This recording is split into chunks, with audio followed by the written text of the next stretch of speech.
বন্ধুরা, আমি মাফি।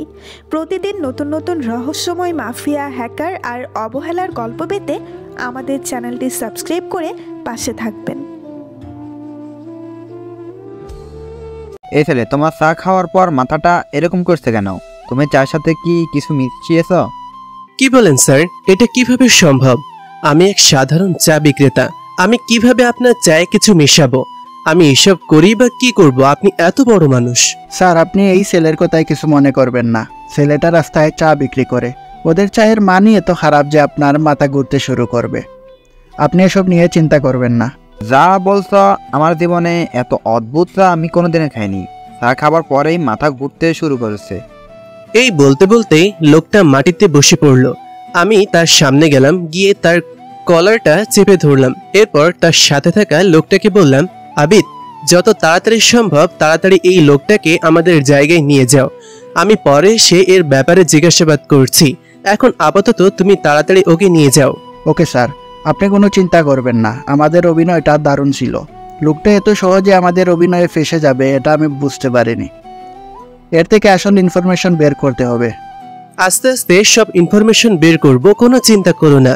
তারা কিভাবে খুন করেছে সব ইনফরমেশন আমরা খুব তাড়াতাড়ি বের করে ফেলবো। এখন তাড়াতাড়ি তুমি এটাকে নিয়ে চলে যাও। আমার কথা মতন আমার অ্যাসিস্ট্যান্ট আবিদ লোকটাকে নিয়ে চলে গেল আমাদের অফিসের দিকে।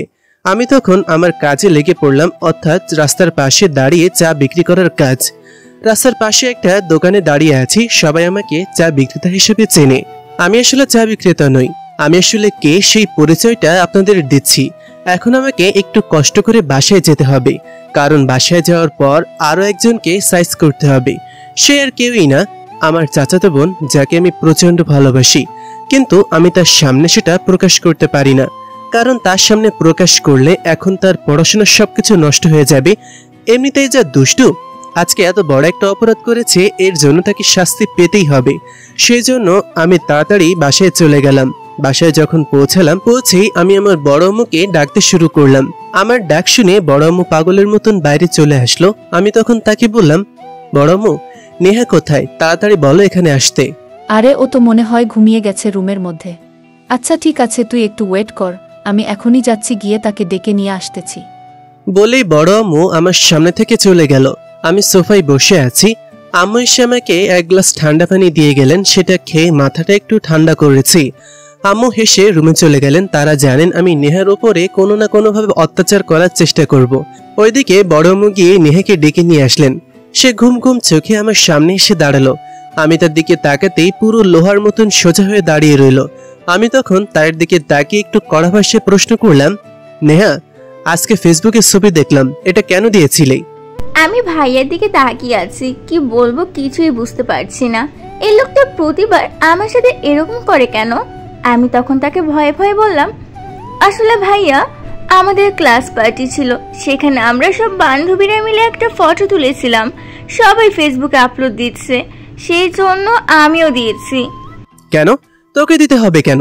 কেন তোর ক্লাসে আর কোনো স্যার ম্যাডাম কেউ ছিল না? তারা কি কিছু বলেনি? ছিল তো ভাইয়া, স্যারের অনুমতি নিয়েই তো আমি ফেসবুকে ছবি আপলোড দিয়েছি। স্যার কিছুই বলেননি। আমি স্যারকে জিজ্ঞাসা করেছিলাম, উনি বলেছেন দিয়ে দিতে। তোর কোন স্যার বলেছে? তার সাথে আমি দেখা করতে চাই। কালকে তুই আমাকে নিয়ে কলেজে যাবি, ওইখানে গিয়ে আমি কথা বলবো তার সাথে। এত বড় সাহস কি করে হলো তোকে ফেসবুকে ছবি আপলোড দেওয়ার অনুমতি দেয়? আমার এই কথা শুনে নেহা আমার সামনে দাঁড়িয়ে কান্না করে দিল। আমি তখন তার দিকে আরো একটু রাগী দৃষ্টিতে তাকালাম। এবার মনে হলো একটু বেশি বেশি হয়ে যাচ্ছে, মেয়েটা এখন জোরে কান্না করে দিবে। আমি তখন তাকে বললাম, এখন তাড়াতাড়ি এখানে এসে বস আর ফোন নিয়ে আয়। এই মুহূর্তে আমার সামনে বসে ছবিটা ডিলিট করবি ফেসবুক থেকে। আর জীবনেও যদি ফেসবুকে ছবি আপলোড দিতে দেখি তাহলে একদম শেষ করে ফেলবো। নেহা আর কোনো কথা না বলে আমার সামনে বসে ছবিটা ডিলিট করলো। এরপর রুমে চলে গেল। মনে হলো মন খারাপ করেছে। আমিও কিছু না ভেবে রুমে চলে গেলাম, কিন্তু তার মন খারাপ দেখতে আমার একদম ভালো লাগছিল না। সেজন্য রাতের খাওয়া দাওয়া করতে বসলাম।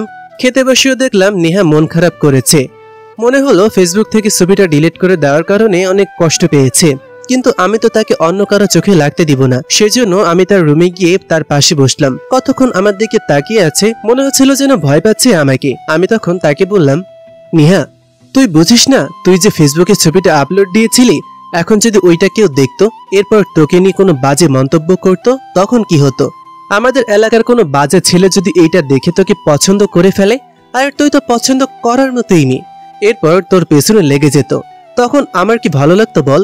আমি কি তোর ভালো চাই না? তোর ভালোর জন্যই কি এসব করিনি তুই বল? তামিম ভাইয়ের কথা শুনে আমি তার দিকে তাকিয়ে আছি। তার এমন ইমোশনাল ব্ল্যাকমেল শুনে আমি কি করব কিছুই বুঝতে পারছি না। কিছুক্ষণের জন্য নীরবতা। ভাইয়া তখন আমার চোখের দিকে তাকিয়ে থাকলো কিছুক্ষণ। আমি তখন তাকে বললাম, ভাইয়া আমার বান্ধবীরা সবাই তো ফেসবুকে আপলোড করে, তাহলে তুমি তাদেরকে বারণ না করে শুধু আমাকে বারণ করো। তারাও তো দেখতে আমার মতো সুন্দর, তাদেরকে দেখেও তো পছন্দ করতে পারে বাজে ছেলেরা। নিহা, ওরা কি তোর মতন বোকা নাকি? তারা ছেলেদেরকে হ্যান্ডেল করতে পারবে, কিন্তু তুই যদি তোর কোনো ক্ষতি করে দেয় তাহলে আমাদের কি হবে বুঝতে পারছিস? নিহা আর কোনো কথা বলল না, কিছুক্ষণ চুপচাপ থাকলো। আমি তখন তার দিকে তাকিয়ে বললাম, আচ্ছা চল আমরা দুইজন এখন একটা ছবি তুলে সেটা আমার প্রোফাইলে আপলোড দিব, কোনো সমস্যা নেই এতে। কেন কেন? তোমার প্রোফাইলে আপলোড দিবে কেন? আর তোমার সাথে ছবি তুলে ফেসবুকে আপলোড দিবে, তখন যদি কেউ আমাকে পছন্দ করে? একটু আগেও তো কত কথা বললে, আর এখন তুমি আমার সাথে ফেসবুকে ছবি আপলোড করার কথা বলছো। ওখানে তো আমি তোর সাথে থাকবো, ওখানে এভাবে কলেজে যাওয়া আসার সময় আমি তোর সাথেই থাকি, সেজন্য কোনো ছেলে তোর কাছে আসতে পারে না। ঠিক সেই রকম ফেসবুকে যখন আমার ছবিটা তোর সাথে দেখবে, তখন তোকে আর ডিস্টার্ব করার সাহস পাবে না। আমি তামিম ভাইয়ের কথায় শুধু মাথা নাড়ালাম, কোনো কথা বললাম না। এরপর আমরা দুজন ছাদে চলে গেলাম। তামিম ভাইয়া নর্মাল একটা টি শার্ট পরে আছে, কিন্তু এরপরেও তাকে খুব সুন্দর লাগছে। আমি ক্লাসে যেরকম শাড়ি পরে সেজে গিয়েছিলাম, ঠিক সেরকম সেজে উঠলাম। ওঠার পর দেখি তামিম ভাইয়া আমার দিকে কেমন যেন করে তাকিয়ে আছে। পাশে আমার ছোট ভাই নিহান। এই বাড়িতে তামিম ভাইয়ের যদি সবচেয়ে ভালো কোনো বন্ধু থাকে তাহলে সেটা নিহান। আমার সব খবর নিহানের কাছ থেকে নেয়, সেটা আমি খুব ভালো করেই জানি। নিহানের জন্য 2 দিন পরে পরে শপিং করে নিয়ে আসে, অবশ্য সেখানে আমার জন্য নিয়ে আসে, তবে বেশিরভাগই নিহানের জন্য। নিহানকে তার গুপ্তচর হিসেবে ব্যবহার করে। আমি যাওয়ার পর তামিম ভাইয়া আমাকে বলল, আয় আমার পাশে এসে দাঁড়া। নিহান, তুই যা এই ফোনটা নিয়ে গিয়ে আমাদের একটা সুন্দর করে ছবি তোল। আচ্ছা ঠিক আছে ভাইয়া, কিন্তু একটা ছবি তুলতে গেলে তো অনেক টাকা খরচ হয়ে যাবে। আমি নিহানের কথা শুনে তার দিকে তাকিয়ে বললাম, কি বলছিস নিহান, ছবি তুলতে আবার টাকা লাগে নাকি? ওটা তুই বুঝবি না, এটা আমার আর তামিম ভাইয়ার ব্যাপার। তামিম ভাইজা একটা ছবি তুলতে তো কমসে কম 300 টাকার দরকার। তামিম ভাইয়া সঙ্গে সঙ্গে পকেট থেকে 300 টাকা বের করে নিহানের হাতে দিয়ে দিল। নিহান খুশি মনে ছবি তোলার জন্য প্রস্তুত হয়ে গেল। আমি কিছুই বুঝলাম না, আমি শুধু অবাক হয়ে তাদের কর্মকাণ্ড দেখেই যাচ্ছি। নিহাকে এমন অবাক হতে দেখে আমি তাকে কাছে টেনে নিলাম। এরপর তার কাঁধে হাত রেখে বললাম ছবি তোলার জন্য। নিহান আমাদের একটা ছবি তুলল। আমি সাধারণ টি শার্ট পরে আছি, আমার সাজগোজের তেমন কোনো প্রয়োজন নেই, কিন্তু আমার মিষ্টি পরিটাকে আজ অসম্ভব সুন্দর লাগছে, যা কল্পনা করার মতন নয়। এরপর আমি সেটা তার সামনে ফেসবুকে আপলোড দিলাম, কোনো ক্যাপশন দেইনি, শুধুমাত্র 2টা লাভ রেখতে দিয়েছি।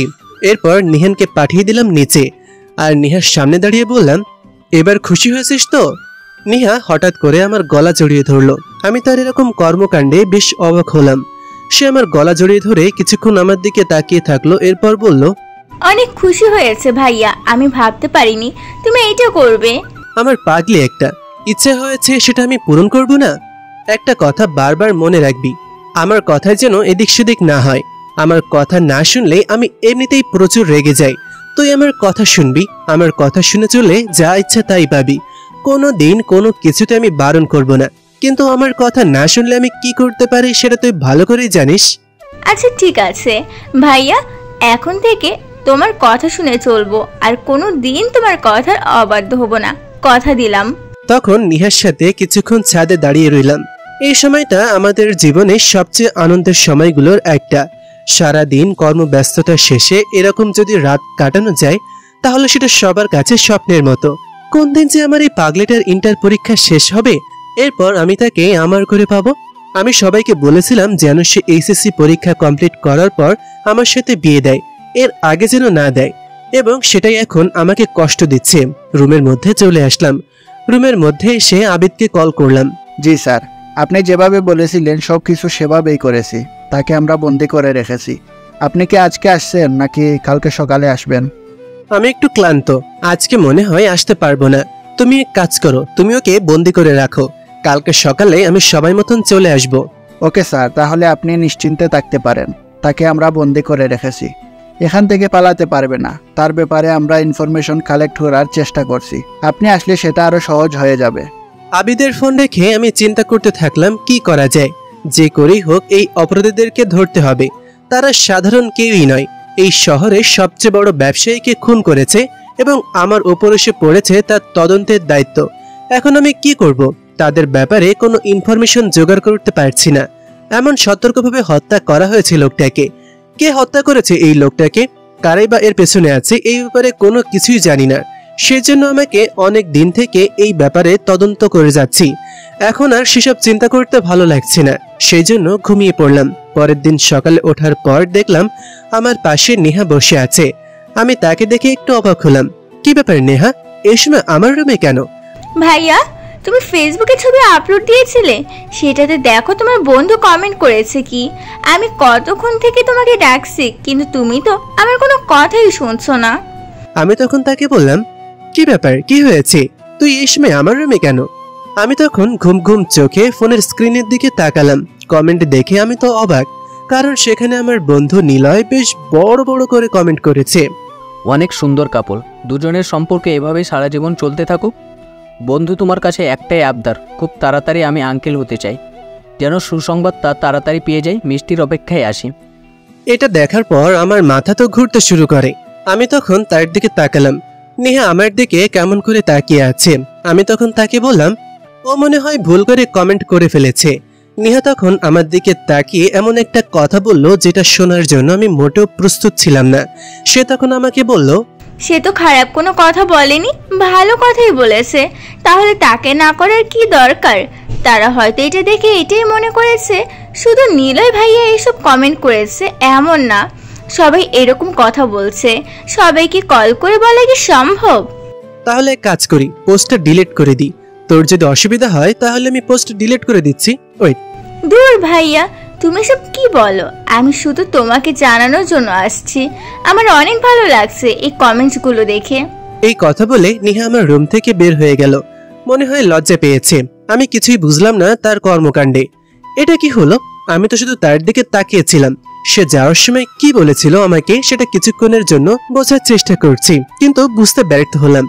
সেজন্য অযথা বোঝার চেষ্টা না করে রেডি হয়ে পড়লাম, কারণ এখন আমাকে যেতে হবে অফিস। নিচে এসে নাস্তা করতে গিয়ে দেখি সবাই বসে আছে, শুধু নেহা এখনো আসেনি। একটু পর নেহাও আসলো।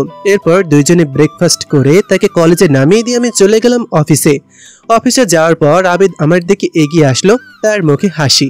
আর একই কথা সে আমার সামনে এসে বলল, স্যার, কালকে কিন্তু ম্যাডামের সাথে আপনার ফটোটা অনেক সুন্দর হয়েছে। আমি তখন তার দিকে একটু রাগী দৃষ্টিতে তাকিয়ে বললাম, ও আমাদের আগামীর ম্যাডাম, এখনো ম্যাডাম হয়নি, এখনো আমার চাচাতো বোন। তাই এখন থেকেই এত চিন্তা করে কোনো লাভ নেই। তাড়াতাড়ি কাজে মনোযোগ দাও। কাজের বেলায় তো রসগোল্লা, আর ফাও কথা বলায় তোমার জুরি মেলা ভার। Sorry sir. এখন চলো ওই লোকটার কাছে। আমি তখন চলে গেলাম সেই লোকটার কাছে। লোকটাকে বেঁধে রাখা হয়েছে। আমি তখন তার সামনে গিয়ে বসলাম। সে আমাকে দেখে অবাক হলো না, কারণ এতক্ষণে সে বুঝে গেছে আমি কে। আমি তখন তার সামনে একটা লাঠি নিয়ে বসে বললাম, এখনো কি সত্যি কথা স্বীকার করার মতন সময় আসেনি? সত্যি কথা বলে দে, না হলে বিপদে পড়বি। স্যার, আপনারা কি সত্যি কথা বলছেন? সেটাই তো আমি বুঝতে পারছি না। রাত থেকে আমাকে মেরে চলছে এই লোকটা, কিন্তু আমি তো কিছু বুঝতে পারতেছি না। আপনারা কি নিয়ে আমাকে জিজ্ঞাসাবাদ করতেছেন? আমি তখন আমার হাতে থাকা লাঠি দিয়ে তাকে একটা আঘাত করলাম। আঘাত করে বললাম, তোর বসকে কে খুন করেছে? স্যার, আপনারা এসব কি বলছেন? বসের খুন হতে যাবে কেন? উনি হার্ট অ্যাটাকে মারা গেছেন, সেটা সবাই জানে। আপনি বলছেন বসকে খুন করা হয়েছে, এটা তো আমি আজ জানলাম। থাপ্পড় দিয়ে সব দাঁতগুলো ফেলে দিব। মিথ্যা কথা বলার জায়গা পাস না? ওনার জলে বিষ মেশানো হয়েছে, উনি বিষ খেয়ে মারা গিয়েছেন। ওনাকে কে বিষ দিয়েছে সেটা একমাত্র তুই জানিস, কারণ ওনার মৃত্যুর দিন সকাল থেকে অফিসে কেউই ছিল না, একজন কর্মচারীও আসেনি। সেদিন একমাত্র তুই এসেছিলি, কারণ ওই দিন অফিস ছুটি ছিল। স্যার, আপনারা বিশ্বাস করুন, আমি এইসবের কিছুই জানি না। ওই দিন অফিস ছুটি ছিল সেটা জানি, কিন্তু বস নিজেই আমাকে ডেকেছিলেন একটা ইম্পর্টেন্ট কাজের জন্য। আমাদের নতুন একটা ফ্যাক্টরি তৈরি হবে, সে ফ্যাক্টরির ব্যাপারে আমাকে জিজ্ঞেস করার জন্য ডেকেছিল। আমি কিছুই জানি না। তাহলে কি আকাশ থেকে এসে বিছানার জলে মিশ্রিত হয়েছে? উনি জল খেয়েছিলেন আর ওই দিন কিছুই খাননি। স্যার বিশ্বাস করেন, আমি এসবের কিছুই জানি না, আমাকে ফাঁসানো হচ্ছে। কে তোকে ফাঁসানোর চেষ্টা করবে? আর চৌধুরী সাহেবের কোনো শত্রু আছে কিনা সেটা আমাকে বল, কারণ ওনার শত্রুতার কোনো ইনফরমেশন আমি পাইনি। ওনার মৃত্যুর পর থেকে এখন পর্যন্ত ওনার অফিসে কোনো সন্দেহজনক কেউই আসেনি যাকে সন্দেহ করা যায়। এর দ্বারা বোঝা যায় তুই এসবের মূলে আছিস। স্যার বিশ্বাস করেন, আমি এসবের কিছুই জানি না, আমাকে ফাঁসানো হচ্ছে সেটা আমিও জানি না। আমাকে এমনি এমনি আপনারা ধরে নিয়ে এসেছেন। আমি কি বলবো বলেন, আমি একজন সাধারণ কর্মচারী। তুই যে একটা বেঈমান সেটা আমি খুব ভালো করেই জানি। আমার কাছে স্পষ্ট ইনফরমেশন আছে।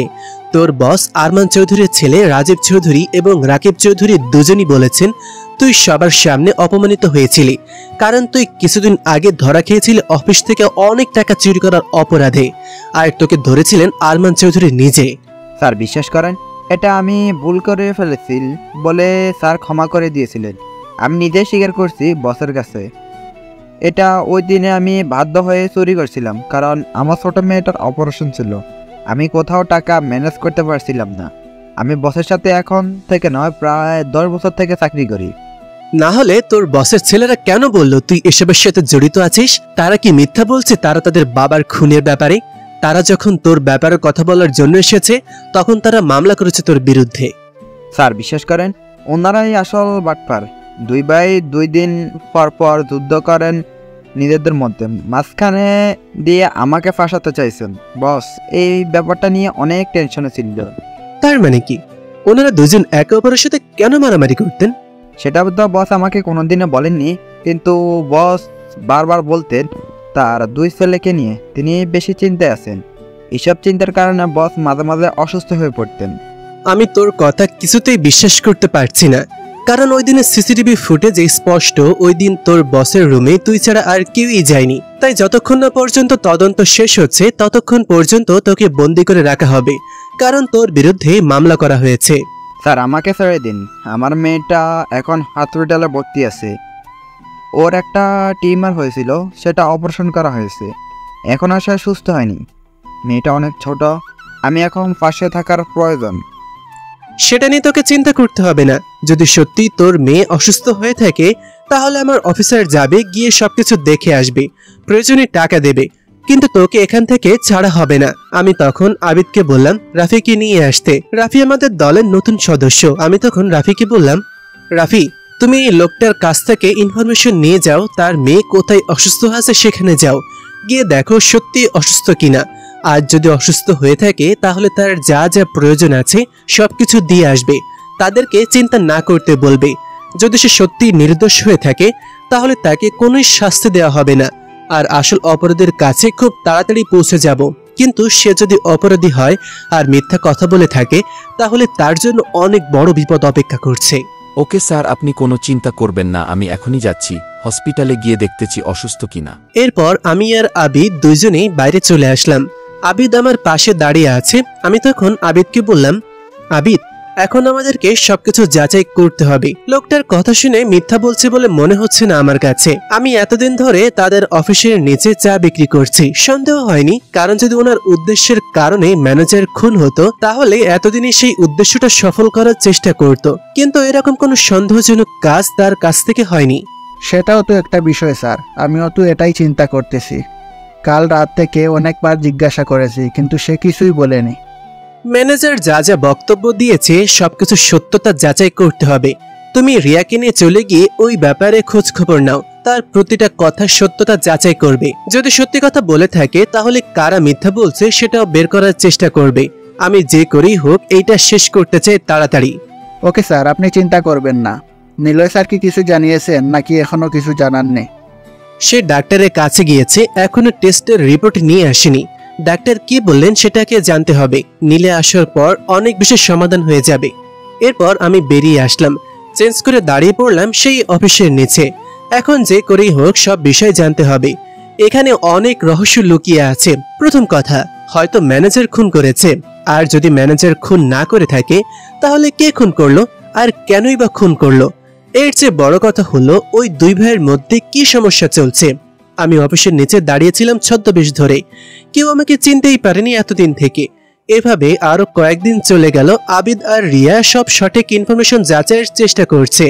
ওইদিকে নিলয়কে পাঠিয়েছি লন্ডনে, কারণ দেশে ডাক্তারের সাথে কথা হয়েছে, তিনি আমাদেরকে পুরোপুরি শিওর করতে পারেননি আর এত বড় একজন ব্যবসায়ী খুন হয়েছে তার ব্যাপারে আন্দাজে কোনো সিদ্ধান্ত নিতে পারি না। সেজন্য আমি নিলয়কে পাঠিয়েছি লন্ডনে। যদিও দেশের ডাক্তার লাশ পরীক্ষা করেছিলেন, উনি শতভাগ নিশ্চিত হয়েই বলেছিলেন তার ইনফরমেশনের মাধ্যমেই আমরা সিদ্ধান্ত নিতে পারতাম, কিন্তু নেইনি, কারণ আমাদেরকে পুরোপুরি শিওর হতে হবে। আমরা এখনো কোনো কাজের কেউ ভুল ধরতে পারিনি, তাই আমি শিওর ছাড়া কোনো কাজ করতে চাইছিলাম না। পরের দিন একটাই সময় একই স্থানে দাঁড়িয়েছিলাম, তখনই অদ্ভুত একটা জিনিস লক্ষ্য করলাম। কিছু অপরিচিত লোক চৌধুরী গ্রুপ অফ ইন্ডাস্ট্রিজের অফিসে আসছিল। আমি তখন তাদেরকে লক্ষ্য করলাম। কিছুক্ষণ তারা সেখানে কথা বলল চৌধুরী সাহেবের দুই ছেলের সাথে। অনেকক্ষণ ধরে কথা বলল, কি ব্যাপারে কথা বলল সেটা জানতে হবে, সেজন্য আমি লোকটাকে চিনে রাখলাম এবং তাদের ব্যাপারে জানার জন্য আবিদকে তাদের পিছু নিতে বললাম। তারা যখন সেখান থেকে চলে গেল, যাওয়ার পর আমিও সেখান থেকে চলে আসলাম। এখন সবকিছু জানতে হবে, তাই আবিদকে কল করে তাদের সাথে যেতে বললাম। আমিও তাদের পেছনে গেলাম। যেতে যেতে পৌঁছে গেলাম সেই লোকটার অফিসে। ওইখানে যাওয়ার পর তাদের সাথে ভেতরে ঢুকলাম। আমরা আমাদের কার্ড দেখিয়ে ঢুকে গেলাম। প্রথমে অবশ্য সিকিউরিটি গার্ড আমাদেরকে ঢুকতে দিচ্ছিল না। ভেতরে ঢোকার পর চলে গেলাম সেই লোকটার অফিসে। লোকটা আমাদেরকে দেখে বেশ অবাক হলো। তার সামনে ডেস্কে দেখতে পেলাম তার নাম লেখা আছে। এটা হচ্ছে SM গ্রুপের অফিস। মালিক আমাদেরকে দেখে বেশ অবাক হলেন। তিনি আমার দিকে তাকিয়ে জিজ্ঞাসা করলেন, আপনারা কারা আর এখানে কেন এসেছেন? মিস্টার মিরাজ সাহেব, আমি তামিম মির্জা, CID অফিসার, আর এ হচ্ছে আমার সাথে আমার অ্যাসিস্ট্যান্ট আবিদ। বলেন আমাকে কিভাবে আপনাদেরকে সাহায্য করতে পারি? আমাদের কি কোনো ভুল হয়ে গেছে স্যার? না না, তেমন কোনো সমস্যা না। আমরা একটা জিনিস জিজ্ঞাসা করার জন্য এখানে এসেছি।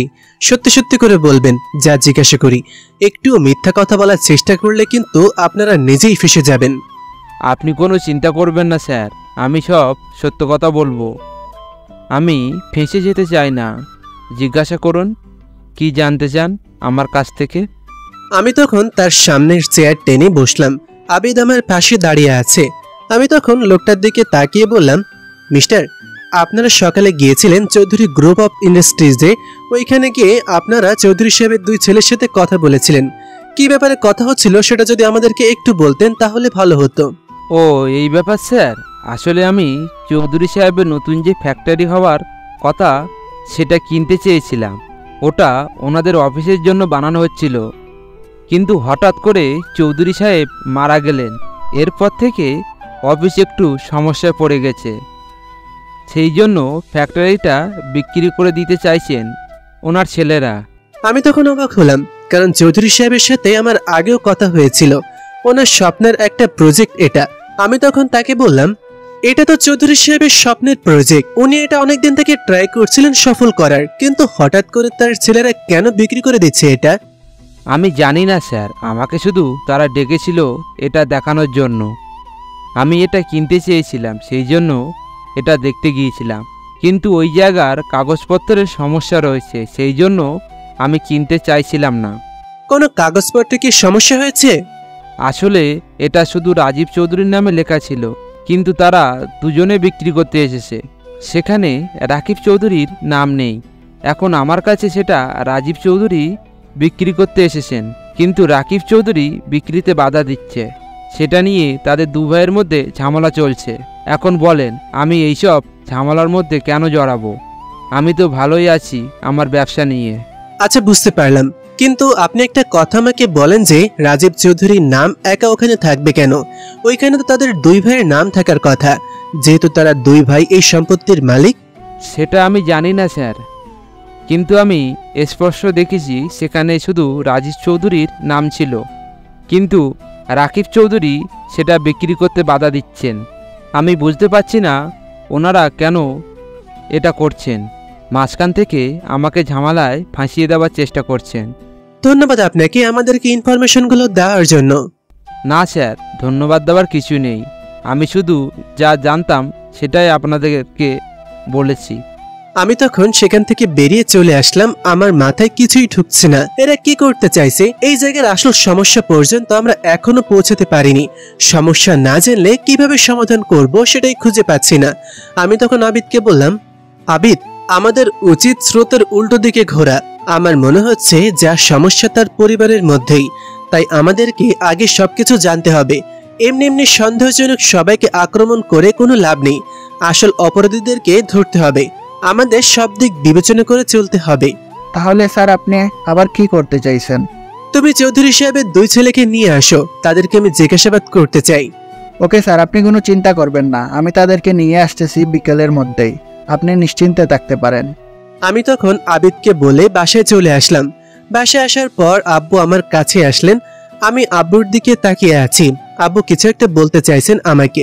আমি তখন আব্বুকে বললাম, কি ব্যাপার বাবা, তুমি আমাকে কিছু বলতে চাইছো মনে হয়, কিন্তু এরকম করছো কেন? বলো কি বলতে চাও। আমি জানি না কথাটা শুনে তোর কি মনে হবে, কিন্তু আমি কথাটা তোকে বলতে চাইছিলাম, কারণ আমি ব্যবসার কাজে আগামী 2-3 মাস দেশে থাকতে পারবো না। তাই আমি চাইছিলাম নিহা আর তোর বিয়েটা দিয়ে দিতে, কিন্তু তুই তো চাইছিলি পরীক্ষার পর বিয়ে করতে। আমি তখন বাবার দিকে তাকিয়ে আছি। এর মধ্যে সেখানে বড় আম্মু সহ আমার পরিবারের সবাই চলে আসলেন, শুধুমাত্র নেহা বাদে। আমি তাদেরকে কি বলবো কিছুই বুঝতে পারছি না। তাদের সবার ইচ্ছে এক। আমি তখন তাদেরকে বললাম, আচ্ছা ঠিক আছে, তোমরা যেটা ভালো মনে করো সেটাই করো, আমার কোনো আপত্তি নেই। তারা তখন অনেক খুশি হলো। সেখানে আমি আর কিছু বললাম না। তারা 3 দিন পর আমার বিয়ের আয়োজন করলেন, কিন্তু আমি টেনশনে নিহার সাথে দেখা করতে পারলাম না। বিকালে আবার চলে আসলাম অফিসে। অফিসে আসার পর দেখতে পেলাম চৌধুরী সাহেবের 2 ছেলে এসে বসে আছে।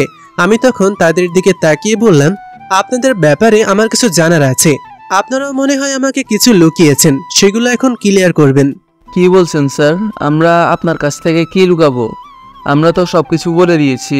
আপনাদের বাবাকে খুন করেছে সেটা খুঁজে বের করার দায়িত্ব আপনার। আপনি আমাদেরকে সন্দেহ করছেন মনে হয়। আমি আপনাদেরকে সন্দেহ করছি না, আমি শুধুমাত্র আপনাদের কাছ থেকে কিছু সত্যি কথা জানতে চাই, যেগুলো আপনারা আমার কাছ থেকে লুকিয়েছেন। আপনারা এটা আমাকে বললেন না যে আপনাদের 2 ভাইয়ের মধ্যে সমস্যা আছে, আর আপনার বাবার ফ্যাক্টরি তার মৃত্যুর 1 মাসের মধ্যেই বিক্রি করতে চাইছেন। এর মানে কি? এটা চৌধুরী সাহেবের একটা স্বপ্ন ছিল। তিনি নিজে আমাকে বলেছেন। এটা বিক্রি করে দেওয়ার কারণটা কি আমি জানতে পারি? দেখুন, আমরা এই ব্যাপারে আপনাকে কিছু বলতে চাইছিলাম না, কারণ এটা আমাদের ব্যক্তিগত বিষয়, আর আমাদের পক্ষে এই ফ্যাক্টরির সব দায়িত্ব সামলানো সম্ভব নয়। বাবা সব বিষয়ে জানতেন ব্যবসার, সেই জন্য ফ্যাক্টরিটা করেছেন, কিন্তু আমরা এখনও ব্যবসার নতুন, ভালো মতো কিছু করতে পারবো না। সেই জন্য এত টাকা ইনভেস্ট করতে চাইছিলাম না ফ্যাক্টরি করতে। আমাদের অনেক টাকা খরচ হয়েছে, আর করতে চাই না, ওই লস প্রজেক্ট। কিন্তু আমার কাছে ইনফরমেশন আছে কাগজে, শুধুমাত্র আপনার নামে এই ফ্যাক্টরির জায়গা এবং ফ্যাক্টরির সবকিছু, কিন্তু রাকিব চৌধুরী অর্থাৎ আপনার ভাই, ওনার নামে কিছুই নেই। এটা নিয়ে আপনাদের 2 ভাইয়ের মধ্যে সমস্যা হচ্ছে, সেটা আপনারা আমাকে বলেননি কেন? এই কথা বলার পর তাদের 2 জনের মুখ বন্ধ হয়ে গেল। আমি তাদের দিকে তাকিয়ে আছি। তাদের মুখ দেখেই আমি সন্দেহ করেছি কিছু একটা এর মধ্যে লুকিয়ে আছে। সেজন্য তাদের কাছ থেকে সেটা জানার চেষ্টা করলাম, কিন্তু তারা এড়িয়ে গেল এটাকে। আমার দিকে তাকিয়ে রাকিব বলল, কি বলছেন স্যার? আমাদের 2 ভাইয়ের মধ্যে সমস্যা থাকতে যাবে কেন? আমাদের 2 জনের মধ্যে সামান্য একটু কথা কাটাকাটি হয়েছে, এর বাইরে কিছুই না। আর আমার বড় ভাইয়ের নামে থাকার মানেই তো আমার নামে। এই বিষয়ে আমি আর কোনো কথা বলতে চাই না। আপনি যে কাজ করেছেন সেটা করেন, আমাদের ব্যক্তিগত বিষয়ে হস্তক্ষেপ করবেন না। দেখুন, আমি আপনাদের ব্যক্তিগত বিষয়ে কোনো কথা বলতে চাই না। আপনারা নিজেদের মধ্যে যেই সমস্যা করেন না কেন সেটা আমার জানাই বিষয় না, কিন্তু আমার যেগুলো জানার বিষয় সেগুলো আমি জানার চেষ্টা করছি।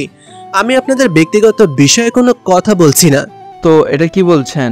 এটা কি আমাদের ব্যক্তিগত বিষয় নয়? আমরা কোন জায়গায় বিক্রি করব, কোন জায়গায় রাখবো, সেটা তো আমাদের ব্যক্তিগত বিষয়। আপনারা আমাদের ব্যাপারে আমাদের 2 ভাইয়ের ঝগড়ার মাঝখানে চলে আসতেছেন, এটার মানে কি?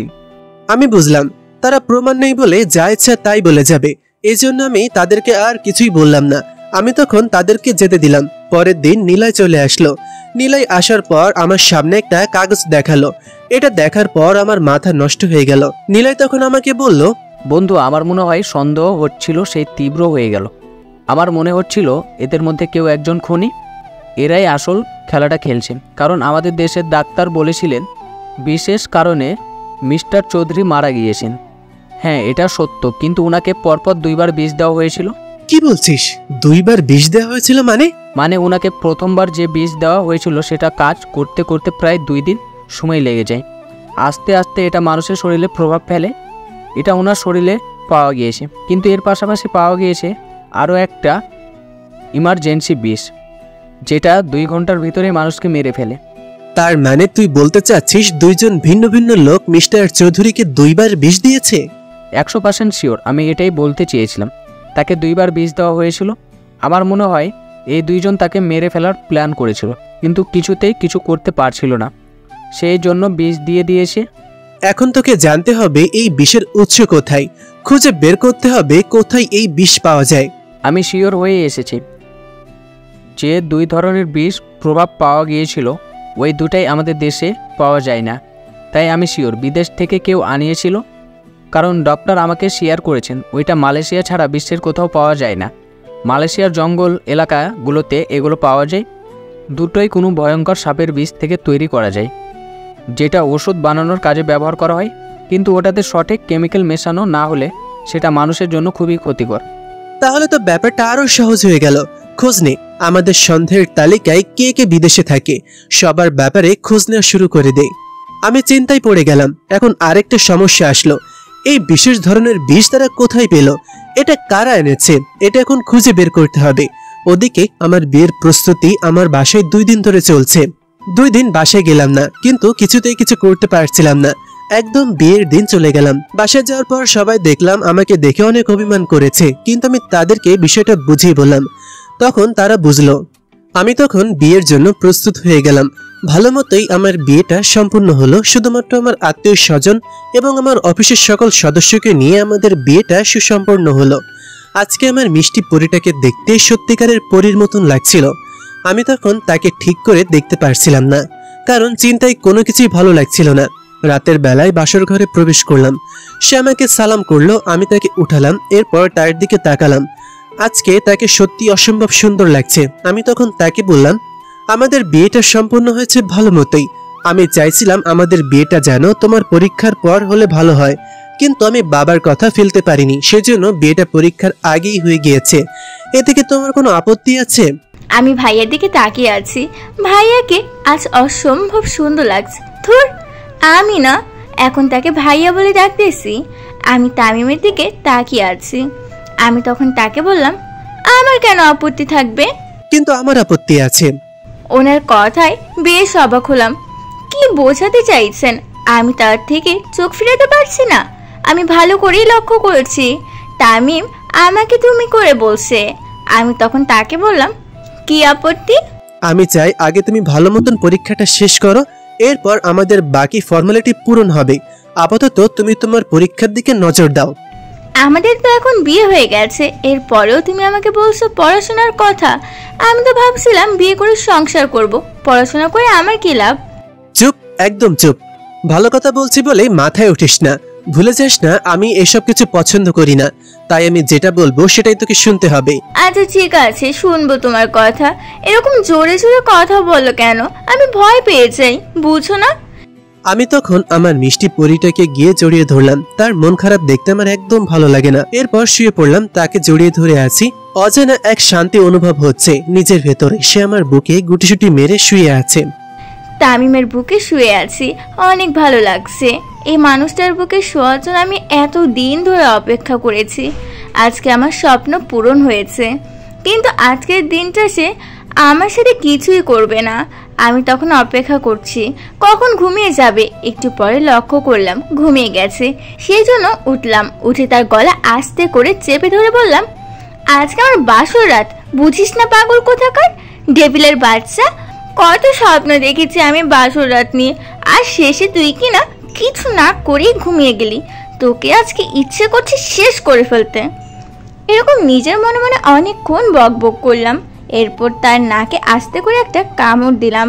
এভাবে অনেকক্ষণ দুষ্টুমি করে কখন ঘুমিয়ে গেছি সেইটা আমার নিজেরও জানি না। সকালে ঘুম থেকে উঠে দেখলাম সে এখনো ঘুমিয়ে আছে, সেই জন্য তার উপরে পা তুলে ঘুমিয়ে পড়লাম।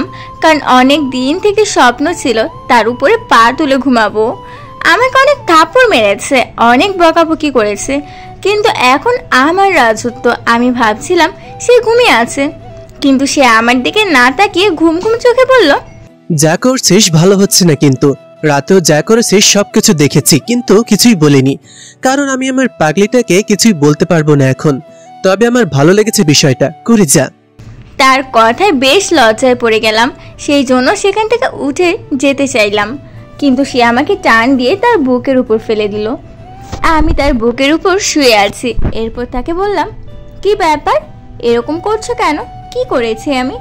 রাতে আমার নাক কামড়ে দিল, আমার গলা চেপে মেরে ফেলার চেষ্টা করলো, এখন আবার আমার শরীরের ওপর পা দিয়ে ঘুমানো। এত কিছু করার পরও বলছি কি করেছি। সরি, আসলে বুঝতে পারিনি তুমি জেগেছিলে। আমি তখন তাকে জড়িয়ে ধরে বললাম, আমার পাগলিটাই তো করেছে, তাতে সমস্যা কি? এখন থেকে এরকম 1000 বার করবে। আমার কাছে সবচেয়ে বেশি ভালো লাগে তোমার দুষ্টুমিগুলো, এগুলো আমাকে তোমার কাছে টানে। আমি তখন তার বুকে শুয়ে বললাম, আমি একটা সত্যি কথা বলি, বলো, আমাকে বকবে না? কি সত্যি কথা? আর আমি আমার পাগলিকে বলবো না কেন? তুমি বলো কি সত্যি কথা। আসলে না, ছোট আব্বু কোথাও যাবে না, কিন্তু একটা মিথ্যা কথা বলেছে, কারণ আমি বলেছি বিয়ে করতে চাই। আমার বিয়ে তাড়াতাড়ি দেওয়ার জন্য আমি উঠে পড়ে লেগেছিলাম। তুমি 2 দিন বাসায় ছিলে না, অনেক কান্না করে রাজি করিয়েছি। নিলয় ভাইয়ার কমেন্টস দেখে আমার ওই দিন খুব ভালো লেগেছিল, সেই জন্য আমি বলেছি বিয়েটা দিয়ে দেওয়ার জন্য। ওরে বারবার, আমি তো তাই বলি। বাবা উঠে পড়ে লাগলেন কেন বিয়ে দেওয়ার জন্য? তাহলে তুমি এসব বলেছো? আমি বলেছি না আমাকে বকবে না, তাহলে এখন বকছো কেন? আমি সত্য কথা বলে দিয়েছি তাই বকছো। যদি মিথ্যে কথা বলতাম তাহলে তো বকতে না। আমি মিথ্যে কথা বলে থাকতে পারি না, সেই জন্য তোমাকে সত্য কথা বলে দিয়েছি। আমিও তোমাকে একটা সত্যি কথা বলি, আমিও চাইছি তোমাকে বিয়ে করতে, কিন্তু নিজের কথায় নিজেই ফেঁসে গিয়েছিলাম। বলেছিলাম তোমার ইন্টার পরীক্ষার পর তোমাকে বিয়ে করব। এখন যদি বলি যে আগে বিয়ে করব, তাহলে সবাই ভাববে আমি বিয়ের কারণে পাগল হয়ে গিয়েছি, সেজন্য বলতে পারিনি। তাহলে তুমিও বাটপার, দুজন বাটপার। তাহলে আমরা দুজন মিথ্যে কথা বলেছি। আচ্ছা যাই হোক, এরপরও তো আমরা দুজনকে বিয়ে করতে পেরেছি, এটাই অনেক বেশি কিছু। এরপর দুইজন অনেক বেশি দুষ্টুমি করলাম, ফ্রেশ হয়ে সবার সাথে বসে নাস্তা করলাম। এরপর অফিসে চলে এলাম। অফিসে আসার পর হঠাৎ রিয়া দৌড়ে আসলো আমার কাছে, সাথে আরো একজন মহিলা। আমি তাকে চিনতে পারলাম না, সেজন্য তাকে জিজ্ঞাসা করলাম, কি ব্যাপার রিয়া, কে উনি? স্যার, একটা গুরুত্বপূর্ণ ইনফরমেশন পেয়েছি এবং প্রমাণও সাথে করে নিয়ে এসেছি। এই যে মহিলাকে দেখছেন, ওনার নাম নীলা। বাকিটা ওনার মুখ থেকেই শুনেন। আশা করি ওনার বক্তব্য শোনার পর আপনাদের কেস সলভ হয়ে যাবে। আমি তখন সেই মহিলার দিকে তাকালাম। মহিলা আমার সামনে আসলেন, এসে আমার দিকে তাকিয়ে বললেন, কালকে ম্যাডাম আমার বাসায় গিয়েছিলেন আমার ব্যাপারে জিজ্ঞাসাবাদ করার জন্য। আমি এতদিন মুখ বন্ধ রেখেছিলাম, কিন্তু আর রাখতে পারছি না। এখন আমি আপনার কাছে সত্য কথা বলতে চাই, কিন্তু আমার ভয় হচ্ছে যদি সত্য কথা বলার পর আমাকে মেরে ফেলা হয় তাহলে কি হবে? আপনি নিশ্চিন্তে থাকতে পারেন, আপনার কোনো কিছুই হবে না। আপনি আমাকে সত্য কথা বলতে পারেন, আমরা আপনার নিরাপত্তার বিষয়টা নিশ্চিত করব। আসলে স্যার, আমি রাজীব চৌধুরীর স্ত্রী ছিলাম। ও আমাকে ডিভোর্স দিয়ে দিয়েছে, কারণ আমি তার ব্যাপারে সব সত্য কথা জেনে গিয়েছিলাম। আপনি কি বলতে চাইছেন? আমি তো কিছুই বুঝতে পারছি না। স্যার, আমি আপনাকে বিষয়টা খুলে বলি, না হলে আপনি বুঝতে পারবেন না। আমার প্রাক্তন স্বামী অর্থাৎ রাজীব চৌধুরী হলেন আরমান চৌধুরীর প্রথম স্ত্রী রুমানা চৌধুরীর একমাত্র সন্তান। ওনার মৃত্যুর পর আরমান চৌধুরী তাকে দেখাশোনা করার জন্য বিয়ে করেন নাজমা চৌধুরীকে। নাজমা চৌধুরীর একটি ছেলে রাকিব চৌধুরী। রাজীব নিজের সৎ মাকে একদমই সহ্য করতে পারত না। সে তার মাকে অনেক বেশি ভালোবাসত, সেজন্য নিজের সৎ মাকে সে সহ্য করতে পারছিল না। রাজীব পড়াশোনা করার জন্য বাইরে চলে গিয়েছিল। সে পড়াশোনা করেছে মালয়েশিয়া থেকে। এরপর দেশে ফিরে আসার পর নিজের সৎ মাকে খুন করে ফেলেছিল। ততক্ষণে আমার সাথে তার বিয়ে হয়ে গিয়েছিল, সেজন্য আমি খুনের ব্যাপারটা জানতে পেরে গিয়েছিলাম। সেজন্য সে আমাকে ডিভোর্স দিয়ে দেয়। তাদের 2 ভাইয়ের মধ্যে প্রতিদিনই ঝামেলা হতো।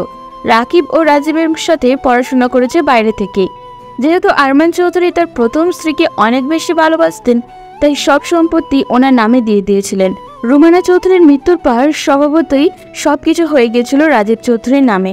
এরপর থেকেই রাজীব চৌধুরী নিজের ভাইকে সহ্য করতে পারত না, কারণ সে সব সম্পত্তি একা নিজে নিতে চেয়েছিল। কিন্তু আরমান চৌধুরী তাকে নিজের ভাইয়ের সাথে শেয়ার করার কথা বারবারই বলতেন। এটা নিয়ে তাদের মধ্যে ঝামেলা অনেক হয়েছে। রাজীব তার বাবাকে মেরে ফেলার চেষ্টাও করেছে অনেকবার, কিন্তু তাতে ব্যর্থ হয়েছে।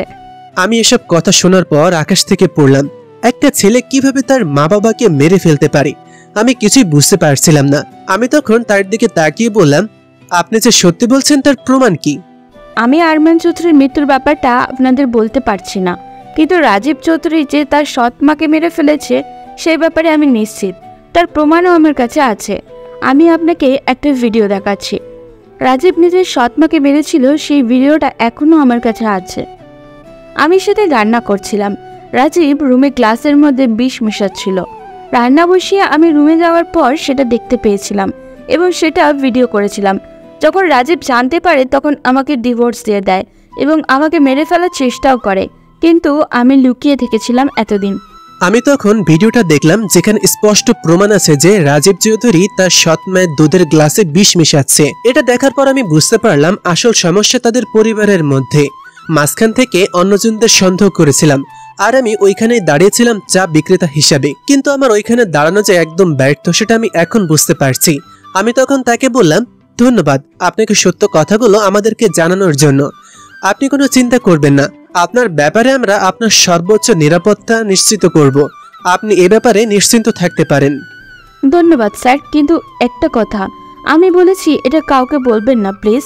যদি তারা জানতে পারে তাহলে আমাকে শেষ করে ফেলবে। আমি তখন তার সাথে আরো কিছুক্ষণ কথা বলে তাকে পাঠিয়ে দিলাম এবং রিয়াকে বললাম তার নিরাপত্তার ব্যবস্থা করার জন্য, কিন্তু আমার মাথায় এখনো ঢুকছে না কি করব। আমি এখন সরাসরি গিয়ে রাজীবকে ধরলেও হবে না, কারণ আরেকজন খুনি আছে, নিশ্চয় সেটা রাকিব। কিন্তু রাকিবকে খুনি প্রমাণ করব কিভাবে? আমি নিশ্চিত এখন বিষের ব্যাপারে, কারণ এই বিষগুলো রাজীব এবং রাকিব দিয়েছিল। দুই ভাই মালয়েশিয়া থেকে পড়াশোনা করেছে এবং দুইজনই বিষ নিয়ে এসেছে, এটা নিশ্চিত। সেজন্য আমি আর আবিদ প্ল্যান করছিলাম। তখন হঠাৎ করে আমার কাছে একটা কল আসলো। আমি কলটা পেয়ে বেশ অবাক হলাম, কারণ রাজীবের কল। সে এখন আমাকে কল করলো কেন? আমি তখন ফোনটা রিসিভ করলাম। ওই পাশ থেকে হাসির শব্দ পেলাম। আমি বুঝতে পারলাম না কি হচ্ছে। সে হাসতে হাসতে আমাকে বলল, আমাদের ব্যাপারে সব তথ্য ঘটনা অলরেডি হয়তো জেনে গেছেন অফিসার, তাই আপনার অফিসার এবং নীলাকে আমি তুলে নিয়ে এসেছি। কী ভেবেছেন আপনারা এত তাড়াতাড়ি আমাকে ধরে ফেলবেন? এটা কিছুতেই হতে পারে না। আমি এত প্ল্যান করে সব কিছু করলাম, এত সহজে সব কিছু আমার হাতছাড়া হয়ে যাবে এটা মেনে নিতে পারবো না। আমি তাকে না জানার অভিনয় করে বললাম, কি ব্যাপার, আপনি এরকম করছেন কেন? আর আপনি কি বলছেন? কি সব সত্যি কথা আমি জেনেছি? একদম অভিনয় করার চেষ্টা করবেন অফিসার, কারণ আমি এবং রাকিব দুজনে দেখেছি নীলা আপনাকে অফিসে গিয়েছিল এবং সেখানে গিয়ে সব তথ্য কথা বলে দিয়েছে, সেটা আমি খুব ভালো করে জানি। সেজন্য আমি আপনাদের মহিলা অফিসার এবং নীলাকে ধরে নিয়ে এসেছি। তাদের দুজনকে যদি বাঁচাতে চান কেসটা এখানে ক্লোজ করে দিন এবং সব বিষয়ে সমাধান করে নিন, যাতে আমাদের উপর আর কোনো বিপদ না আসে। আপনারা দুই ভাই যেটা শুরু করেছেন সেটা খুবই খারাপ শুরু করেছেন। আপনাদের দুজনের মাথায় খুন করতে করতে নষ্ট হয়ে গিয়েছে, সেটা আপনারা নিজেরাও জানেন না। নিজেদের বাবা মাকে খুন করার কাজ কিভাবে করলেন? আমরা জানি আমরা দুই ভাই মিলে খুন করেছি, কিন্তু এখন আমাদের বাঁচানোর উপায় আপনাকে বের করতে হবে। যদি একটু বাড়াবাড়ি করার চেষ্টা করেন তাহলে তাদের দুজনকে শেষ করে দেব। আর আমি জানি নিশ্চয়ই দুজন নিরাপদ মানুষের খুন হতে এসিপি তামিম মির্জা কখনোই দেখতে পারবে না। আমি তখন তাকে অনেক বোঝানোর চেষ্টা করলাম, কিন্তু সে ফোনটা কেটে দিল। তার একটাই দাবি যেন আমি এই কেসটা বন্ধ করে দিই। আবিদ আমার দিকে তাকালো, সাথে নিলয় বসে আছে। আমি তখন তাকে বললাম, নিলয়, এখন আমার কি করা উচিত? তারা বলছে তদন্তটা এইখানে শেষ করে দিতে। যদি আর একটু বাড়াবাড়ি করার চেষ্টা করি তাহলে তারা রিয়া এবং নীলা দুজনকে মেরে ফেলবে। স্যার, আমরা এত কষ্ট করলাম এতদিন থেকে এই ব্যাপারে, আর এত সহজে এটা অফ করে দিবেও এটা হতে পারে না। আমাদের যে করেই হোক কিছু একটা করতে হবে। হ্যাঁ তামিম, আদিব ঠিক বলেছে, আমাদের কিছু একটা করতে হবে। এভাবে সব কিছু শেষ হয়ে যাবে এটা আমরা মেনে নিতে পারবো না। আমরা এত কষ্ট করলাম, একজন নিরপরাধ মানুষের খুনির শাস্তি না দিয়ে সব বন্ধ করে দিব? কিন্তু আমার এখন কি করা উচিত? আমার তো নিরপরাধ দুজন মানুষকে খুন হতে দেখতে পারি না। যদি আমরা এটা বন্ধ না করি তাহলে এদেরকে খুন করে দিবে, তখন আমরা কি করব? আমার মনে হয় আমাদের একটা অভিনয় করা দরকার, যাতে তারা বুঝতে পারে যে আমরা এটা বন্ধ করে দিয়েছি। এরপরে আমরা সেটা আবার নতুন করে শুরু করব। ঠিক বলেছিস। এখন আমাদের নতুন করে একটা অভিনয় সাজানো দরকার, যাতে তারা কিছুই বুঝতে না পারে। আমাদের এটার সমাধান করতেই হবে, এভাবে হাল ছেড়ে দিলে চলবে না। তাহলে স্যার আপনারা কি করতে চাইছেন এখন? আবিদ, তুমি এক কাজ করো, তুমি রাজীব যে নাম্বারে কল করেছে সেই নাম্বারটা ট্র্যাক করতে শুরু করো। সে এখন কোথায় আছে সেটা আমাদেরকে জানতে হবে, আর আমি এই কাজটা অফ করে দেওয়ার একটা নাটক করছি। ওকে স্যার, আপনি কোনো চিন্তা করবেন না, আমি এখনই যাচ্ছি মোবাইল কোম্পানির কাছে, খোঁজ নেওয়ার চেষ্টা করতেছি। আবিদ চলে গেল। আমি তখন নিলয়কে নিয়ে বেরিয়ে পড়লাম। এখন যে করেই হোক আমাদেরকে কিছু একটা করতে হবে। একজনের বিচার করতে গিয়ে দুজনের খুন আমরা হতে দিতে পারি না, সেই জন্য আমাদেরকে যে করেই হোক সমাধান খুঁজে বের করতে হবে। এদিকে আমাকে আর নীলাকে তারা দুই ভাই বেদ ফিরেছে। দুজনের মধ্যে এতটাই মিল কিভাবে হলো সেটা আমি নিজেও বুঝতে পারছি না। একটু আগেও তারা দুজন মারামারি করছিল সম্পত্তি নিয়ে, কিন্তু এখন তারা আমাকে বন্দি করে রেখেছে। আমি এখন কি করব, কি করে এখান থেকে বের হব? তখন রাজীব আমার সামনে আসলো। কি ব্যাপার অফিসার, কি ভেবেছিলে আমাদের ব্যাপারে সব ইনফরমেশন জেনে যাবে আর আমরা কিছুই জানতে পারবো না? আমরা এতটা বোকা হলে খুনটা করতে যেতাম না। নিজের বাবা মাকে খুন করে অনেক বড় মনে হচ্ছে নিজেকে, তাই না? আসলে তোমরা দুজন কাপুরুষ, নিজেদের জন্মদাতাকে খুন করেছ। ওই কথা আমার মুখের সামনে বলবেন না, কারণ ওই লোকটা একটা বাটপাট। ছি রাজীব, তুমি তো আগে এইরকম ছিলে না, তুমি কি করে এতটা খারাপ হলে? আমি তো কোনো অপরাধ করিনি, এরপরে তুমি আমাকে ডিভোর্স দিয়েছ। চুপ, তুই একটা কথা বলবি না। তোর মতো একটা মেয়েকে আমি ডিভোর্স দিয়েছি, এটা ভাবতেই আমার অনেক ভালো লাগতেছে। তুই কি করে পারলি আমাকে ফাঁসানোর জন্য সিআইডির কাছে সব কিছু স্বীকার করতে? আমিও চাইলে তোকে ফাঁসাতে পারতাম, কিন্তু আমি এখনো তোকে ভালো চোখে দেখি, তাই তোকে ফাঁসিয়ে দিইনি। আমি সত্যের পথে আছি এবং সৎ কাজ করেছি, তোমার শাস্তি হওয়া দরকার। তুমি একের পর এক খুন করে চলেছ, এখন তোমার শাস্তি পাওয়া দরকার, সেজন্য আমি এটা করেছি। তুই কি ভাবছিস ওই সিআইডি অফিসারেরা আমাদেরকে শাস্তি দিতে পারবে? এটা তোর স্বপ্নই থেকে যাবে। আমাদের কিছু করতে পারবে না, উল্টো আমরাই তাদেরকে ফাঁসিয়ে দিয়েছি। এখন তারা উল্টো আমাদের জালে ফেসে গেছে। আপনাদের দুই ভাইকে বলছি, এখনো সময় আছে, আত্মসমর্পণ করে বেঁচে যাবেন, কিন্তু আত্মসমর্পণ না করলে বিপদে পড়ে যাবেন। না, কখনোই না। আমরা কারোর সামনে কোনোদিন মাথা নত করিনি, আর তোদের মতো সাধারণ অফিসারদের কাছে মাথা নত করব, এটা হতেই পারে না। তোমরা তামিম মির্জাকে চিনো না, তুমি অনেক ভয়ঙ্কর একজন অফিসার, তাই বিপদে পড়ার আগে যেটা বলছি সেটা করো। তোর ওই অফিস এখন আমাদের পকেটে। এদিকে আমরা খুঁজতে খুঁজতে ক্লান্ত হয়ে গিয়েছি, কিন্তু কিছুই পাচ্ছি না তাদের বিরুদ্ধে। তখন হঠাৎ করে নিলয় আমার কাছে একটা লোককে নিয়ে আসে। লোকটার কাছ থেকে কথা শুনে আমরা শিওর হয়ে গেলাম সবকিছু। তবে লোকটা এত সহজে সবকিছু স্বীকার করতে চাইছিল না, তার জন্য তাকে অনেক কষ্ট করতে হয়েছে, আমাদেরকে তাকে অনেক আদর যত্ন করতে হয়েছে। এর মধ্যে আবিদও সেখানে চলে আসলো আমাদের লোকেশন নিয়ে। আমরা সেখানে যাওয়ার জন্য বের হলাম, কিন্তু আমরা বুঝতে পারিনি সেখানে এত মানুষ থাকবে। আমরা ওইখানে যাওয়ার পর তারা আমাদের ওপর অ্যাটাক শুরু করলো। আমরা কমও যাইনি, আমাদের সব অফিসার নিয়ে সেখানে গিয়েছিলাম। সবাই মিলে একসাথে আক্রমণ করতে শুরু করলাম। তখন ভেতর থেকে গোলাগুলির আওয়াজ পাচ্ছিলাম। আমার মনে হচ্ছিল তারা রিয়ার কোনো ক্ষতি করে ফেলেছে, কিন্তু না। আমরা যখন ভেতরে পৌঁছলাম দেখলাম তারা দুজনের মাথায় বন্দুক ধরে আছে। আমি তখন তাদের দিকে তাকিয়ে বললাম, রাজীব চৌধুরী এবং রাকিব চৌধুরী, যেটা বলছি সেটা শোনেন, এদেরকে ছেড়ে দেন, না হলে পরে বিপদ চলে আসবে, তখন আর নিজেদেরকে বাঁচাতে পারবেন না। আমি বলেছিলাম কেসটা অফ করে দিতে, কিন্তু তোমরা আমার কথা শোনোনি। এখানে চলে এসেছো, এখন আর তোমাদেরকে ছাড়া হবে না, তোমাদেরকেও মরতে হবে। কেন এখানে এসেছো? আমাদেরকে মারা এত সহজ নয়, আর আমরা তোমাদের ঠিকানা পাবো না এটা তোমরা কিভাবে ভাবলে? তোমরা এখনো অপরাধী ঠিক মতন হতে পারোনি। খুন করেছে কিন্তু প্রমাণ রেখে খুন করেছো। আর এক পা যদি এগিয়ে আসো তাহলে দুইজনকে খুন করে ফেলবো। তোমরা তাদের কিছুই করতে পারবে না, আমরা যতক্ষণ আছি ততক্ষণ। আমি তাদেরকে কথায় ব্যস্ত রাখছিলাম। ওইদিকে নিলয় চলে গিয়েছিল পেছন দিকে। আমি তাদেরকে একের পর একটা কথা জিজ্ঞাসা করেই যাচ্ছিলাম, তারা আমার কথায় ব্যস্ত ছিল। তখন নিলয় গিয়ে পেছন থেকে তাদের দুজনকে ধাক্কা দিয়ে ফেলে দিল। আমি তাড়াতাড়ি গিয়ে তাদের দুজনকে ধরে ফেললাম। তখন তারা কান্না করতে শুরু করলো। কান্না করতে করতে দুজন আমার দিকে তাকিয়ে বলল, স্যার বিশ্বাস করেন, আমরা আমাদের বাবাকে খুন করিনি, বাবা মায়ের খুন করিনি। আমরা এমনি ভয় পেয়ে গিয়েছিলাম, ভেবেছিলাম এই কেসটার সমাধান হয়ে গেলে আমরা সব কিছু পেয়ে যাব, সেই জন্য এই কথা স্বীকার করে নিয়েছিলাম। আসলে আমরা দুজনে আমাদের বাবা মাকে খুন করিনি। হ্যাঁ স্যার, রাকিব সত্যি কথাই বলছে। আমরা দুজন সেদিন একটা প্ল্যান করেছিলাম, ভেবেছিলাম এই কেসটা সমাধান হয়ে গেলে আমরা সব পেয়ে যাব, সেই জন্য এই কথা বলেছি। একদম মিথ্যে কথা বলার চেষ্টা করবে না। আমি জানি তোমরা দুইজন তোমার বাবা মাকে খুন করেছো এবং সেটা আমি নিজের চোখে দেখেছি। এখন তোমরা কেন মিথ্যে কথা বলছো? নীলা, তুমি এসব কি বলছো? তুমি আমাদের বিরুদ্ধে এরকম মিথ্যা অভিযোগ কেন করছো? আর তুমি তো আমাকে বুদ্ধি দিয়েছিলে বাবাকে খুন করার জন্য। আমি কথাটা বলতে চাইনি কাউকে, তুমি ফেঁসে যাবে বলে। আর আজ তুমি আমার বিশ্বাস হচ্ছে না। তুমি আমাকে বিষ মিশানোর কথা বলে সেটা লুকিয়ে ভিডিও করে আমাকে ভাসিয়ে দিচ্ছ। তুমি তো আমাকে বলেছিলে সব কিছু আমাদের হয়ে গেলে আমরা সুখে থাকবো। আমি তো তোমার স্বামী ছিলাম, তুমি আমার সাথে এরকম করতে পারো না। চুপ, একটা মিথ্যে কথাও বলবে না। নিজে ফেসে গিয়েছো, এবার আমাকে ফাঁসানোর চেষ্টা করছো। তোমাকে শাস্তি পেতে হবে। আমি জানি তুমি আমার শ্বশুরমশাইকে খুন করেছো আর আমার শাশুড়ি মাকেও খুন করেছো। আমি সেটা নিজের চোখে দেখেছি, ভিডিও করে স্যারকেও দেখিয়েছি। এই ভিডিও দেখানোর কারণে তুমি আমাদের কিডন্যাপ করে এখানে নিয়ে এসেছো। স্যার, আপনি এদেরকে ছাড়বেন না।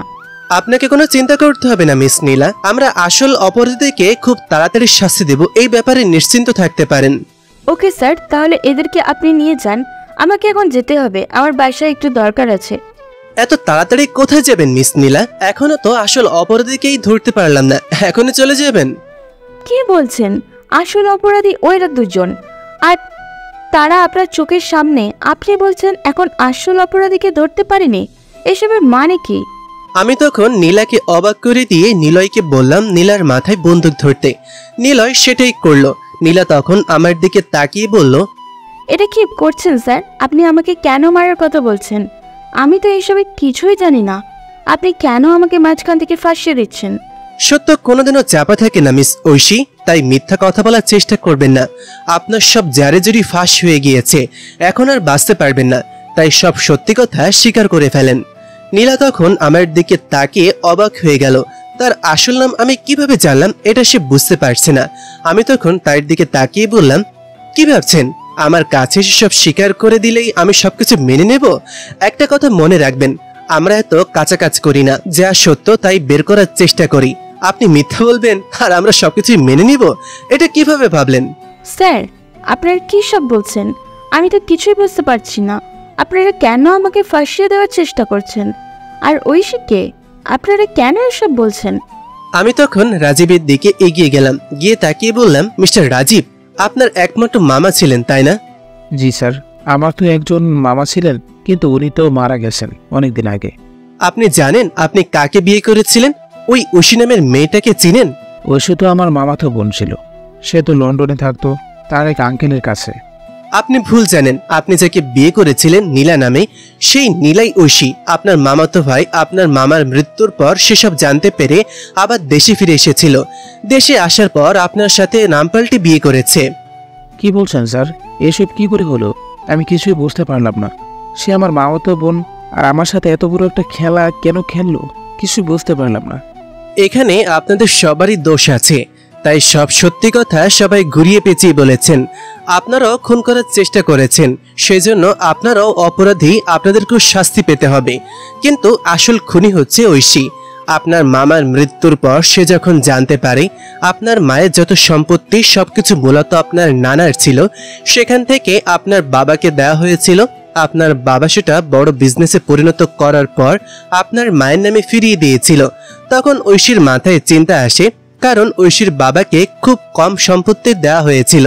আপনার নানা অর্থাৎ ঐশীর দাদা তার মেয়েকে অনেক বেশি ভালোবাসতেন, সেজন্য তিনি তার মেয়ের নামে বেশিরভাগ সম্পত্তি দিয়ে দিয়েছিলেন।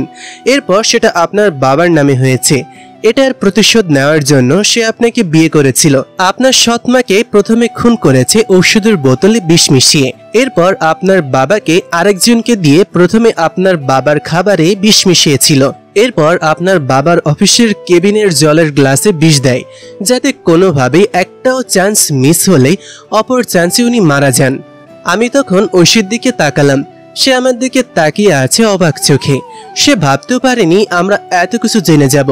আমি তখন তার দিকে তাকিয়ে বললাম, কি ব্যাপার মিস নীলা? না ঐশী, কোনটা বলবো আমি তো ঠিক বুঝতে পারছি না। আমার সাথে চালাকি করার চেষ্টা করবেন না। এমন শাস্তি দিব জীবনে ভুলতেও পারবে না।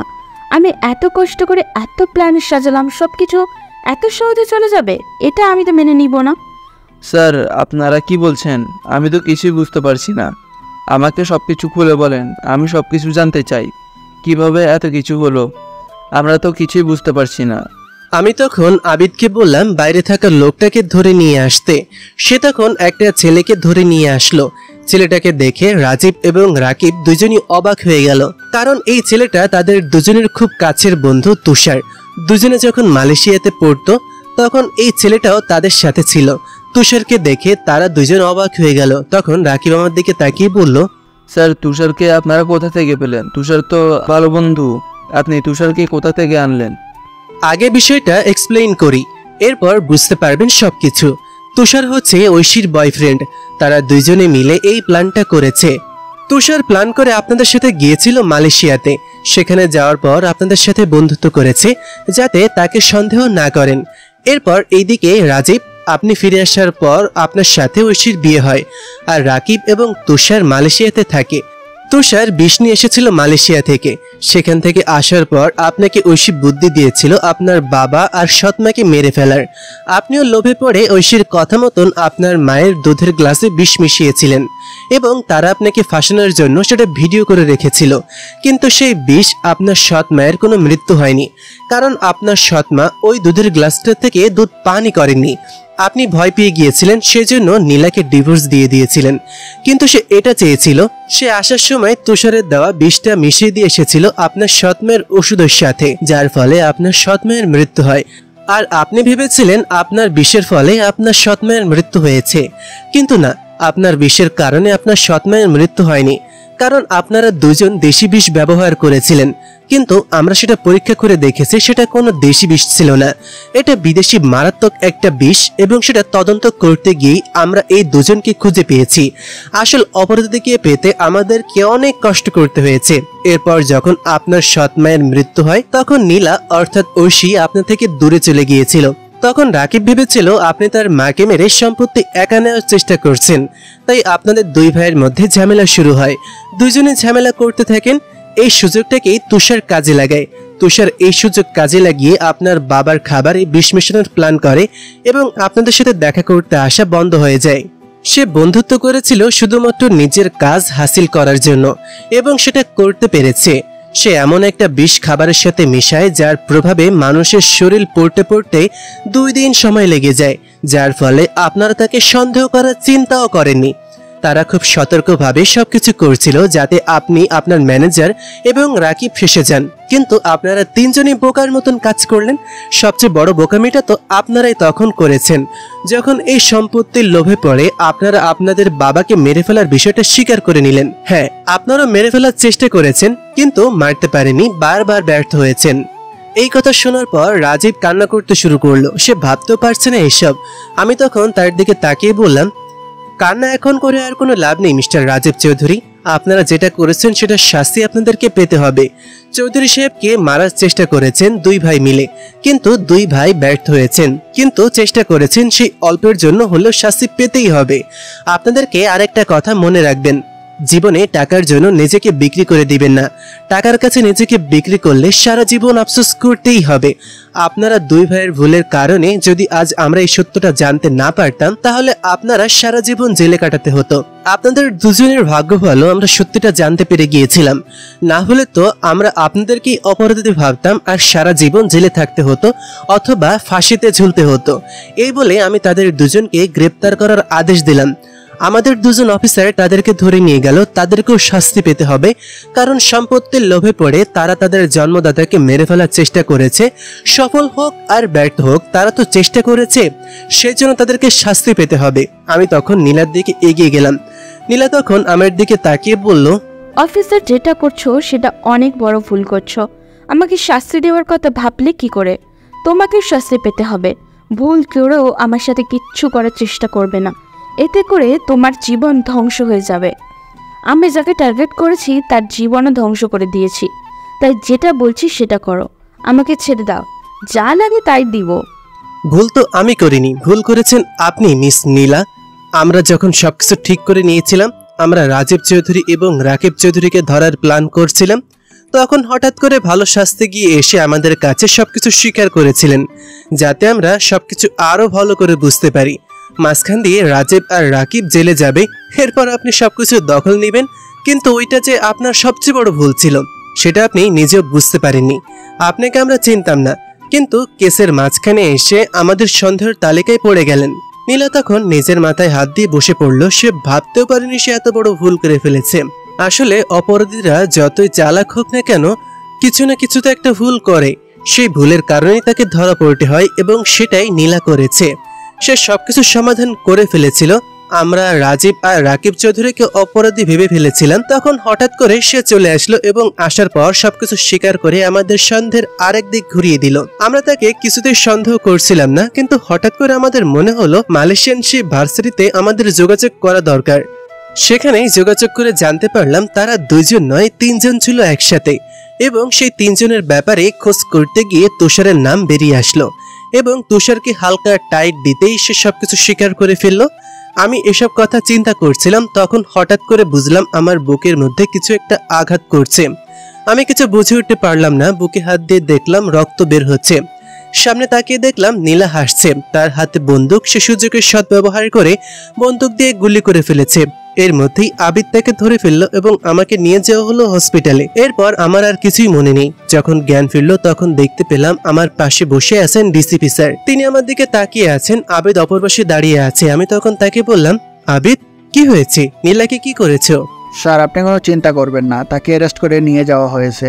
তার বিরুদ্ধে কেস চলতেছে, খুব তাড়াতাড়ি শাস্তি দেওয়া হবে। আমি একটু শান্ত হলাম, ডিসিপি স্যারের দিকে তাকালাম। তিনি আমাকে বললেন, সত্যি তামিম, আমি তোমার মতো একজন অফিসার পেয়ে গর্বিত। তোমার মতো মানুষ হয় না। এই পরিস্থিতিতেও তুমি অপরাধী কোথায় চিন্তা করছো? স্যার, আমি তো সামান্য একজন সেবক, দেশের সেবা করার চেষ্টা করি। দোয়া করবেন আমার জন্য, আমি যেন সারা জীবন এভাবে করতে পারি। ধন্যবাদ তামিম, আমরা তোমার কাছে এটাই সারা জীবন আশা করব। এখন আমি আসি, তোমার সাথে আমার কিছু গুরুত্বপূর্ণ কথা আছে, সেইগুলো পরে বলবো। আপাতত শুধু তোমাকে ধন্যবাদ দেওয়ার জন্য এসেছি। বলেই ডিসিপি স্যার বেরিয়ে গেলেন। আবিদও বেরিয়ে গেল। আমি তখন শুয়ে আছি। হঠাৎ করে দরজার দিকে লক্ষ্য করলাম কেউ একজন কান্না করতে করতে আমার রুমের দিকে ঢুকছে। আমি তখন তার দিকে তাকিয়ে দেখলাম আমার পাগলিটা কান্না করছে। আমি তাকে দেখে মুচকি হাসলাম। সে দৌড়ে এসে আমার উপর পড়ে গেল, আমাকে জড়িয়ে ধরে কান্না করতে লাগলো। পেছনে আমার পরিবারের সবাই। আমি তখন তাকে শান্ত করার চেষ্টা করছি, কিন্তু সে কান্না করেই যাচ্ছে। আমি তখন তাকে একটু ধমক দিয়ে বললাম, কান্না করো কেন? আমি কি মরে যাচ্ছি নাকি? এভাবে কান্না করার কি দরকার? চুপ, একটা কথাও বলবে না। তুমি আমাকে শুধু কষ্ট দাও কেন? তুমি কেন এই কাজ করতে গেলে? আমরা কত ভয় পাচ্ছিলাম। তুমি জানো, সবাই বলছিল তোমার নাকি গুলি লেগেছে। আমি তখন তাকে জড়িয়ে ধরে বললাম, না, আমি আমার পাগলিকে ছেড়ে কোথাও যেতে পারি নাকি? তোমাকে আমি কোথায় কষ্ট দিলাম? আচ্ছা যাও, এখন থেকে আর কষ্ট দেব না, কথা দিলাম। আব্বু আম্মু তখন আমার কাছে আসলেন। সবাই আমাকে এক একটা কথাই বলছেন চাকরি ছেড়ে দিতে, কিন্তু এটা আমার স্বপ্নের চাকরি, এটা আমি কোনো দিনই ছাড়তে পারবো না। তাদের সাথে কিছুক্ষণ কথা বলার পর পরিবারের সবাই বেরিয়ে গেল। শুধুমাত্র আমার পাগলিটা আমার বুকের মধ্যে শুয়ে আছে। সবাই বেরিয়ে যেতেই আমার অফিসের সবাই ঢুকলো। আমি তখন তাদের দিকে তাকিয়ে আছি। নীলা এসে আমার পাশে দাঁড়িয়ে বলল, আরে ভাবি, এবার তো আমার বন্ধুটার বুক থেকে ওঠেন। সে মনে হয় এবার বুকের ব্যথায় মরে যাবে। আপনি তার বুকের ওপর শুয়ে আছেন, তার না বুকে গুলি লেগেছে? নিহা তখন লাফ দিয়ে উঠে গেল। আমি তার এরকম কর্মকাণ্ডে বেশ অবাক হলাম। আমার অফিসের সবাই মুচকি মুচকি হাসছে, এটা আমি খুব ভালো করে বুঝতে পারছি। আমি একটু লজ্জায় পড়ে গেলাম তাদের এরকম কাজ দেখে। তখন আবিদ তখন আমার দিকে তাকিয়ে বলল, স্যার, আপনাদের দুজনকে অনেক বেশি সুন্দর লাগতেছে। আজকে তো আর কিছু বলতে পারবেন না। সেদিন তো আমাকে খুব বোকা দিয়েছিলেন, বলেছিলেন এখনো আমাদের ম্যাডাম হননি, কিন্তু এখন তো ম্যাডাম হয়ে গেছেন। আমি তখন একটা হাসি দিয়ে তাদের দিকে তাকিয়ে বললাম, ঠিক আছে আবিদ, ধন্যবাদ। আর তোমাদের সবাইকে অসংখ্য ধন্যবাদ এই কেসটাতে আমাকে সহযোগিতা করার জন্য। তোমাদেরকে সহকর্মী হিসেবে পেয়ে আমি সত্যিই গর্বিত। তোমাদের মতন সহকর্মী যেন সবাই পাই। দূর বেটা, রাখ তোর এসব ফর্মালিটি। আমার এসব একদম ভালো লাগে না। আমি বলছি না আমার সামনে এসব বলবি না। আমরা তোর বন্ধু, আমরা একসাথে চাকরি নিয়েছিলাম। তোর ভাগ্যে ভালো, সেই জন্য আমাদের ওপরে উঠে গিয়েছিস। তাড়াতাড়ি বল, আমি কোন দিন আঙ্কেল হব? নীলার কথা শুনে আমি তার দিকে তাকালাম। তাকে বললাম, তোর কারণেই বিয়েটা হয়েছে। আমি বিয়ে করতে চাইছিলাম না, এখন কিন্তু তোর কারণেই বিয়ে করতে হলো। বল ভাগ্য ভালো আমার কারণে বিয়ে করতে পারছিস, না হলে তো বিয়েই করতে পারতি না। তোর মতো ছেলেকে মেয়ে দিত কে? আবার নিয়া ভাবির মতো সুন্দরী তুই বিয়ে করতে পারবি কোনো দিন? নীলজ স্যার, আপনি শুধু ম্যাডামের কথাই বলছেন। আমাদের স্যারের মতো ছেলে প্রয়োজন হতে পারে। অফিসের অর্ধেক মেয়ে স্যারের জন্য পাগল। ম্যাডামের ভাগ্যটাই ভালো বলতে হবে। এই কথা বলতেই দেখলাম নিহার মুখটা কালো হয়ে গিয়েছে। সে রিয়ার সামনে দাঁড়িয়ে বলল, রিয়া আপু, তুমি সত্যি কথা বলছো তো?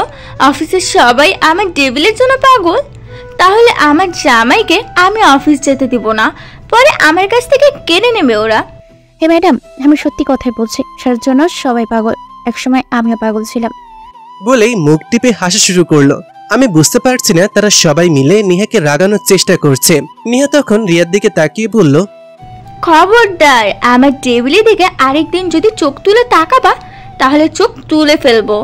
আমার জামাইকে আমি কারোর সাথে শেয়ার করতে পারবো না, ও শুধু আমার। তাহলে তো ম্যাডাম আপনাদেরকে তাড়াতাড়ি আন্টি বানাতে হবে, না হলে তো আমরা মেনে নিব না। আমি তো চাই, কিন্তু আপনাদের স্যারই তো চায় না। শালা ডেভিল, আমি বলেছি আমি আম্মু হতে চাই, কিন্তু সে আমাকে পড়াশোনা করাবে। আপনারাই বলেন আমি পড়াশোনা করে কি করব? আমি বলেছি আমার গুলুগুলো একটা বাবু হবে। আমি ওর কথা শুনে কি বলবো কিছুই বুঝতে পারছি না। এই মেয়ের কারণে কোন জায়গায় ইজ্জত বাঁচানো সম্ভব না, যা মনে হয় তাই বলেই যাচ্ছে। এরপর তারা সবাই হাসতে হাসতে বেরিয়ে চলে গেল। আমি তখন তাকে কাছে ডাকলাম। কাছে ডেকে বললাম, এই পাগলি, তুমি কোন দিন বড় হবে, কার সামনে কি বলতে হয় সেটাও তুমি জানো না? তারা সবাই মিলে তোমাকে রাগানোর চেষ্টা করছিল, কিন্তু তুমি তাদের কথা বুঝতে না পেরে তাদের সাথে তাল মেলাতে শুরু করলে। আমি এসব কিছুই জানি না। আমার বাবু লাগবে, তুমি আমাকে বাবু এনে দিবে কিনা বলো।